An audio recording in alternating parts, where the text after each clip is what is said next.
Damai sejahtera Allah yang melampaui segala akal, itulah kiranya yang memelihara hati dan pikiranmu dalam Kristus Yesus Tuhan kita. Amin. Firman Tuhan yang akan kita dengarkan dan renungkan pada Minggu Kantate hari ini tertulis dalam kitab Kisah Para Rasul, ayat yang pertama hingga ayat yang ke-18. Saya akan baca bagi kita. Demikian firman Tuhan. Petrus mempertanggungjawabkan baptisan Kornelius di Yerusalem. Rasul-rasul dan saudara-saudara di Yudea mendengar bahwa bangsa-bangsa lain juga menerima firman Allah.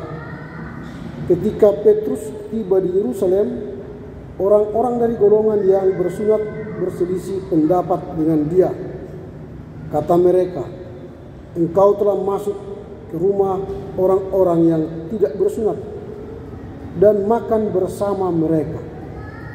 Namun Petrus menjelaskan segala sesuatu satu persatu. Katanya, "Aku sedang berdoa ke kota Yope. Dalam keadaan diliputi kuasa ilahi, aku melihat suatu penglihatan, sesuatu seperti kain lebar yang bergantung pada keempat sudutnya, diturunkan dari langit sampai di depanku. Aku menatapnya, dan di dalamnya aku lihat segala jenis binatang berkaki empat, dan binatang liar, dan binatang melata, dan burung-burung. Lalu aku mendengar suara yang berkata kepadaku, 'Bangunlah, Petrus, sembelihlah dan makanlah.' Namun aku berkata, 'Tidak, Tuhan, sebab belum pernah sesuatu yang haram dan najis masuk ke dalam mulutku.' Tetapi untuk kedua kalinya suara dari surga berkata kepadaku, 'Apa yang dinyatakan halal oleh Allah, tidak boleh engkau nyatakan haram.' Hal ini terjadi sampai 3 kali, lalu semuanya ditarik kembali ke langit. Seketika itu juga 3 orang berdiri di depan rumah tempat kami menumpang. Mereka diutus dari Kaisarea kepadaku.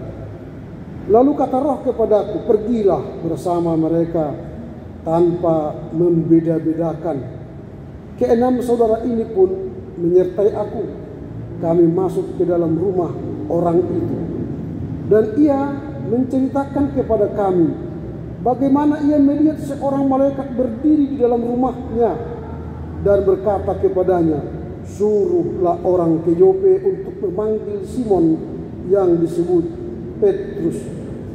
Ia akan menyampaikan suatu berita kepada kamu yang melaluinya kamu dan seisi rumahmu akan diselamatkan.'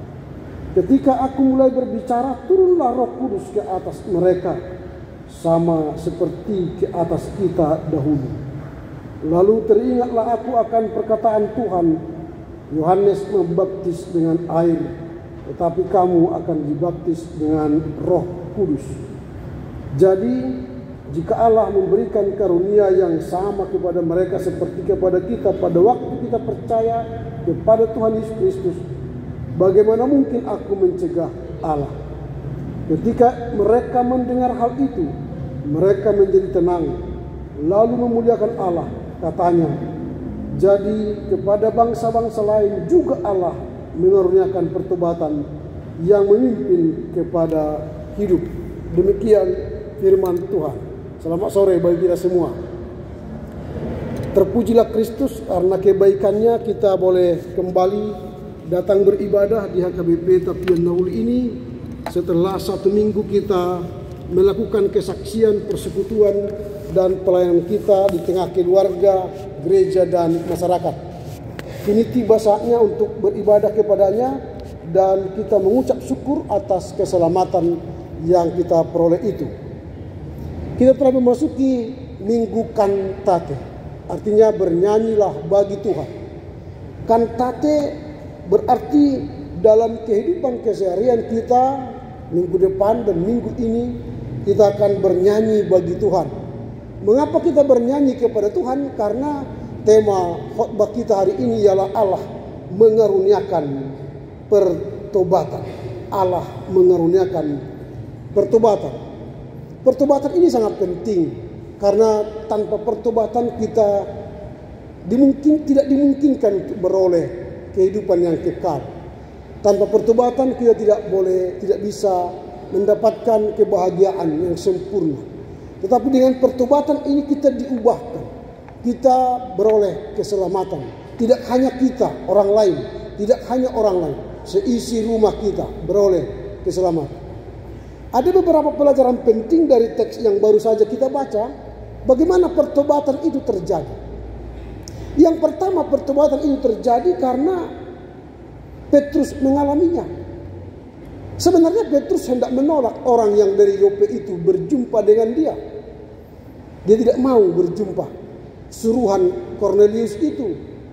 Tetapi ketika utusan itu datang, sebelum mereka maksudnya datang ke tempat penginapannya di Yope, dia melihat ada beberapa penglihatan. Ada kain beberapa lembar turun ke atasnya. Dan dia mendengar suara, Petrus bangunlah, makanlah. Lalu dia berkata kepada Tuhan, Tuhan, saya tidak pernah memakan yang najis. Tidak mungkin saya memakan itu. Lalu dia mendengar suara lagi, makanlah apa yang dihalalkan oleh Allah. Lalu akhirnya itu semua terangkat. Dan di saat itulah keempat orang itu berdiri di depan rumah. Lalu dia juga tidak mau menerima mereka. Lalu dia melihat lagi penglihatan tentang binatang yang berkaki 4. Lalu akhirnya dia mengizinkan orang itu masuk ke dalam rumahnya. Dan dia pun akhirnya mau memasuki rumah orang itu. Orang itu adalah Kornelius. Siapa Kornelius? Nanti kita bisa baca dalam Kisah Para Rasul 10. Kornelius tentara Romawi yang telah percaya, telah bertobat terima Yesus, tetapi kepadanya pun ada penglihatan supaya dia menyuruh anggotanya memanggil atau menjemput Simon yang bernama Petrus ke Yope untuk diajak ke rumah. Dan dia menyuruh suruhannya. Dan ketika Simon Petrus sampai di rumah Kornelius, masuk, apa yang terjadi?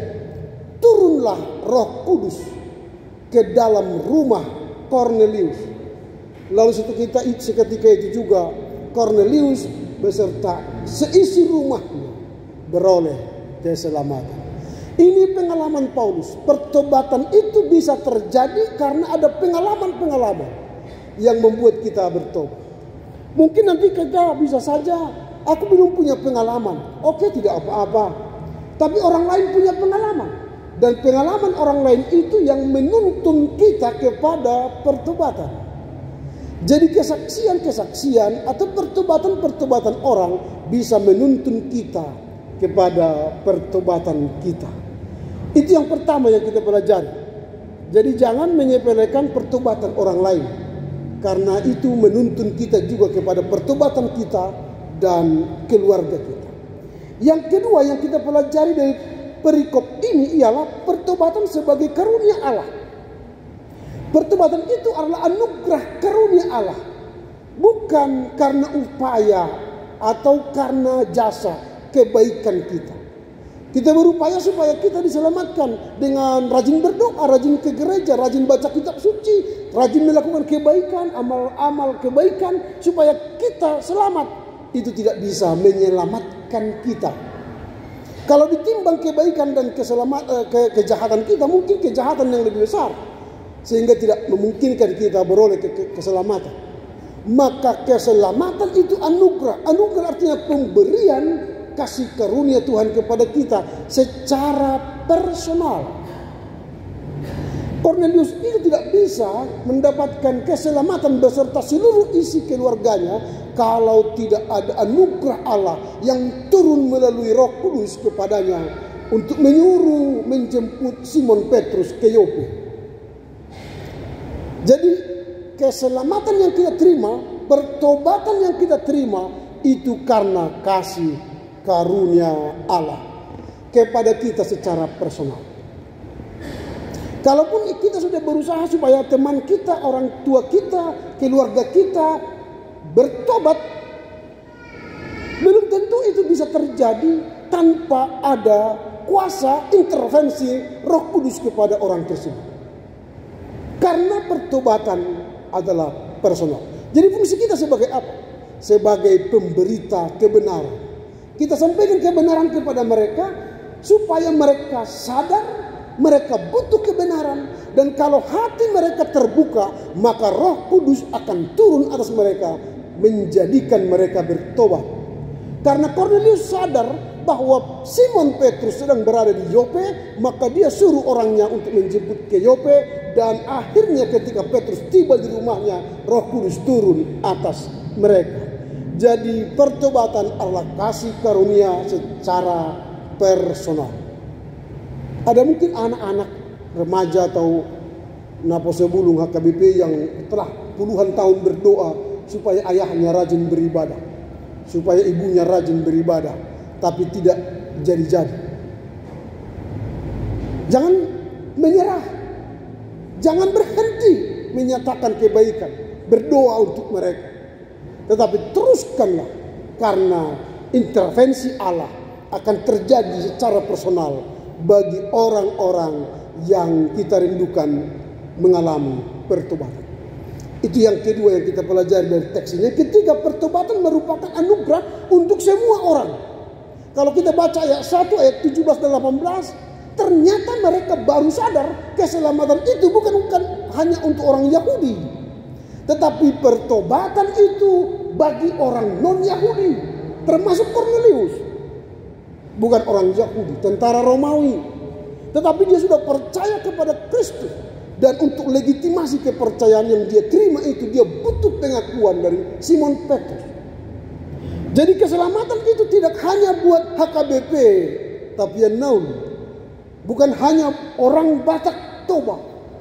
Tetapi keselamatan itu diberikan oleh Tuhan kepada semua orang. Bisa Buddhis, bisa Hindu, bisa Islam, bisa Konfusius, Daisme. Atau orang-orang Afrika, atau orang Papua, atau orang Minangkabau, orang Aceh. Siapapun terbuka menerima pertobatan. Jadi bukan eksklusif bagi kita. Tetapi keselamatan itu, pertobatan itu inklusif bagi setiap orang yang mau bertobat. Itu yang kita pelajari dari teks ini. Jadi kita tidak lagi manusia yang eksklusif, yang menyatakan keselamatan itu hanya buat orang Kristen saja, tapi keselamatan itu juga inklusif, terbuka untuk semua suku bangsa, semua agama. Ini yang ketiga yang kita pelajari. Sehingga berefleksi dari pelajaran dari perikop ini bahwa pertobatan yang kita terima itu, yang diterima orang lain itu adalah anugerah kasih karunia Allah. Maka pertanyaan kita sekarang ialah bagaimana cara Allah mengaruniakan keselamatan itu kepada kita. Kalau ini tadi kepada Kornelius, dia mengaruniakan keselamatan kepada Kornelius dan keluarganya. Sekarang pertanyaan kita ialah bagaimana cara Allah mengaruniakan pertobatan bagi kita yang hadir saat ini di HKBP Tapian Nauli ini. Sehingga kita pulang, saya rupanya sudah bertobat. Saya sudah mengerti pertobatan itu apa. Bagaimana cara Allah mempertobatkan saya, isi rumah saya, tetangga saya, teman sekerja saya, atau masyarakat yang kita jumpai. Yang pertama, pertobatan itu, Allah mengaruniakan pertobatan itu kepada kita melalui wahyu dan Roh Kudus. Ketika Kornelius menerima wahyu dari Tuhan, menerima visi dari Tuhan bahwa supaya dia menerima kuasa Roh Kudus, dia harus pergi menjemput Simon Petrus ke Yope.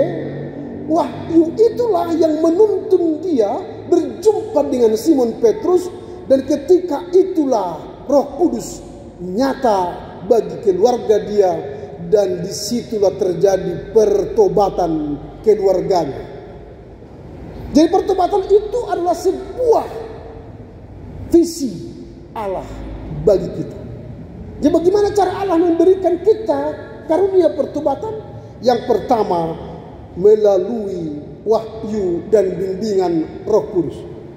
Kalau Cornelius meminta Simon Petrus datang ke rumahnya, sekarang kita supaya terjadi pertobatan di rumah kita masing-masing, panggil pendeta ke rumahmu. Panggil sintua ke rumahmu untuk mendoakanmu. Ketika mereka datang ke rumah kita, sama seperti Cornelius, maka turunlah Roh Kudus bagi seisi rumahnya dan terjadilah pertobatan. Sudah seberapa kali pendeta sintua datang ke rumah kita membawa hadiah Roh Kudus. Sekarang sudah banyak kami para pendeta ini melupakan tugas kami mengunjungi jemaat. Padahal dulu Luther mengkritik Katolik bahwa Katolik hanya imamnya berfungsi sebagai imam di gereja 2 jam, mempertemukan umat dengan Tuhan. Setelah itu tidak mau lagi bertemu Jumat. Setelah Luther mengkritik bahwa pendeta itu harus turun ke lapangan, pastor, gembala turun ke lapangan, maka sejak itulah berubah paradigma. Pendeta itu tidak hanya berhenti di ruang Maha Kudus ini, tapi dia harus pergi mengunjungi jemaat yang disebut dengan sel sorge, memenuhi jiwa-jiwa jemaat. Dan ketika jiwa kita dipenuhi melalui sel sorge, kunjungan para imam, kunjungan para penatua sintua, maka terjadilah pertobatan. Ini yang sekarang yang perlu. Kita tingkatkan kunjungan rumah tangga, PRT. Bila orang itu PRT, perkunjungan rumah tangga. Ini sudah mulai diabaikan oleh gereja-gereja kita. Sehingga pertobatan demi pertobatan mulai terabaikan. Jadi yang pertama, bagaimana cara Allah mengaruniakan pertobatan bagi kita? Ada wahyu dan Roh Kudus. Yang kedua, Allah mengaruniakan pertobatan kepada kita dengan mengubah paradigma lama. Paradigma lama, Petrus menganggap bahwa dia tidak boleh memakan yang haram. Tapi Tuhan berkata, apa yang dihalalkan oleh Allah boleh kami makan. Paradigma lama bagi Petrus ialah tidak mungkin orang non-Yahudi diselamatkan. Yang diselamatkan hanyalah orang Yahudi. Lalu Tuhan berkata, pergilah ke rumah Cornelius. Itu paradigma baru. Nah sekarang kalau kita implementasikan ini dalam kehidupan kita sehari-hari, mungkin kita mengatakan pertobatan itu hanya datang bagi orang-orang tua di HKBP. Kepada pemuda-pemuda tidak perlu disasar. Sehingga gereja mulai hanya sibuk dengan pelayanan kepada orang tua, kepada pemuda kurang. Padahal sekarang tantangan kita adalah pemuda generasi Z dan Alpha. Generasi Z adalah digital native. Apa yang disebut dengan digital native? Dia lahir pada saat non-digital dan bertumbuh pada saat digital. Itulah digital native. Dia lahir 1997 sampai 2017. 1997 belum ada digital. Tapi tahun 2000 lahirlah digital. Dan dia menjadi pengguna digital pertama. Itulah digital native. Tapi generasi alpha, mereka adalah digital expert. Dia lahir, sudah ada digital. Maka bagi dia bertemu dengan virtual reality dan augmented reality. Virtual reality adalah kecerdasan buatan yang di hayalan ini bisa menjadi terwujud dalam bentuk artificial intelligence. Dan akibat daripada digital native dan digital expert itu, gereja kehilangan pemuda. Survei penelitian mengatakan orang pemuda Kristen meninggalkan gereja 1 juta tiap tahun. Saya ulangi, pemuda gereja sekarang meninggalkan gereja 1 juta 1 tahun. Mengapa? Karena generasi Z dan Alpha adalah manusia yang tumbuh dibentuk karakternya oleh digital, media sosial. Sehingga dia menjadi manusia yang individualistik, yang tidak mau bergabung dengan orang lain. Bahkan kalau ditanya kepada mereka apakah butuh gereja, jawaban mereka paling mengerikan, mereka tidak butuh lagi gereja.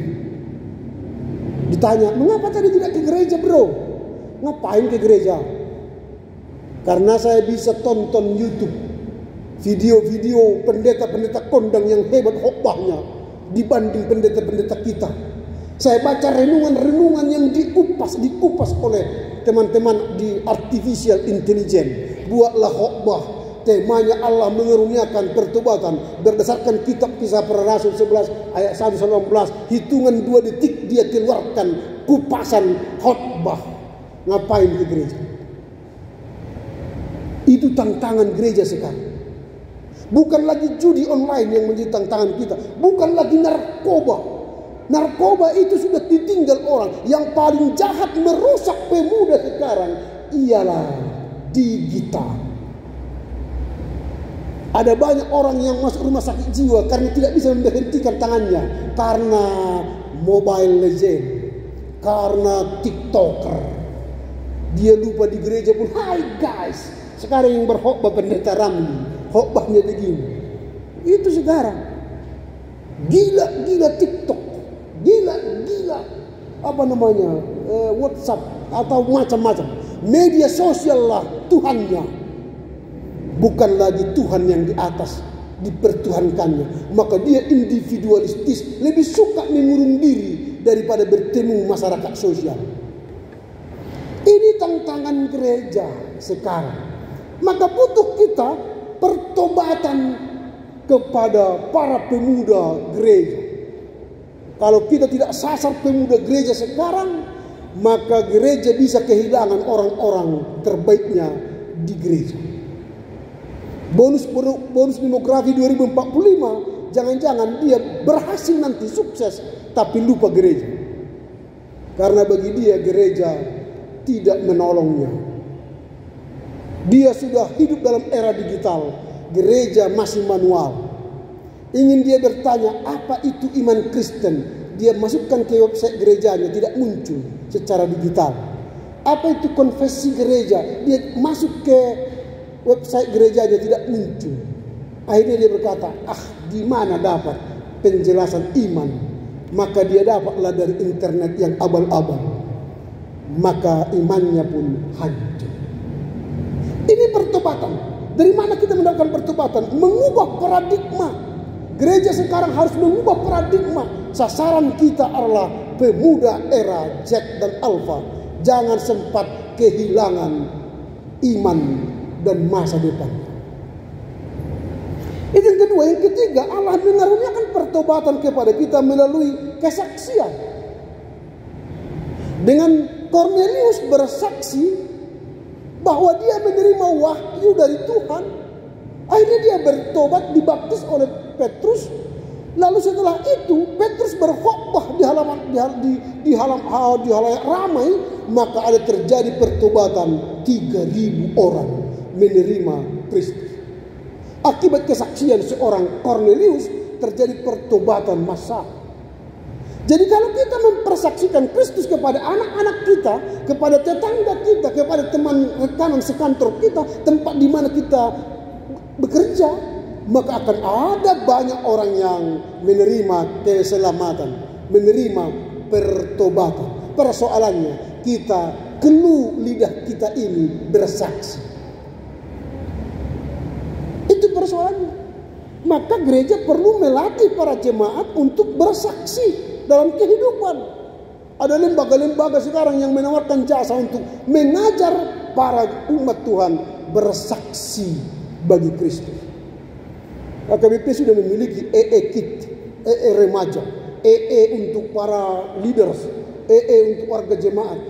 Itu kita kembangkan supaya apa? Kita mampu bersaksi bagi Tuhan.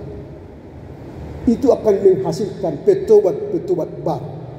Yang terakhir, apa yang dilakukan Tuhan supaya terjadi pertobatan bagi kita? Yang terakhir ialah melalui pembaptisan.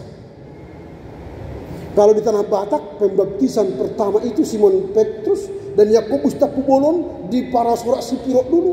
Dari situlah cikal bakal bertumbuhnya iman Kristen, dan orang Kristen merambah ke utara, merambah ke Simalungun, merambah ke Karo dan ke Dei.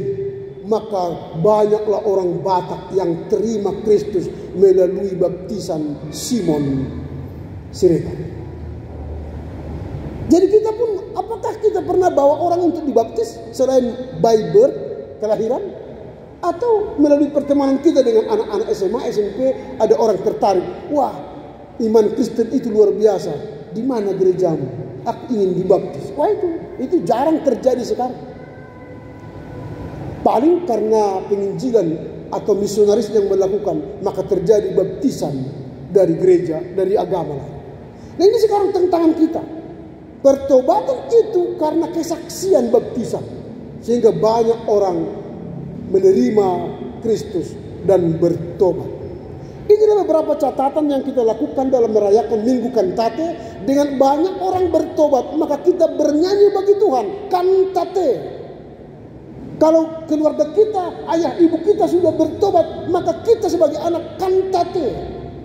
Kalau anak-anak bertobat, rajin belajar, berbaik hati, berbaik budi kepada orang tuanya, orang tua pun berkantate, bernyanyi bagi Tuhan. Nah, kalau gereja jemaatnya baik semua, melakukan hak dan kewajibannya baik, maka majelis penatua pendeta akan berkantate, bernyanyi bagi Tuhan. Karena itu mari menikmati Minggu Kantate, pulanglah dengan damai sejahtera ke rumah kita masing-masing, ke tempat aktivitas kita bekerja melayani Tuhan. Mari katakan, aku bernyanyi bagi Tuhan. Amin. Terpujilah Engkau Bapa, karena firman-Mu hari ini Engkau mengaruniakan pertobatan bagi semua orang. Karunia pertobatan itu Engkau berikan melalui wahyu, Roh Kudus, melalui perubahan paradigma, melalui baptisan dan kesaksian. Kiranya kami merasakan pengalaman itu dalam kehidupan kami sehari-hari. Itu sebab kami mohon Tuhan memampukan kami mengerti, memahami firman-Mu, serta melakukannya dalam kehidupan kami sehari-hari. Amin.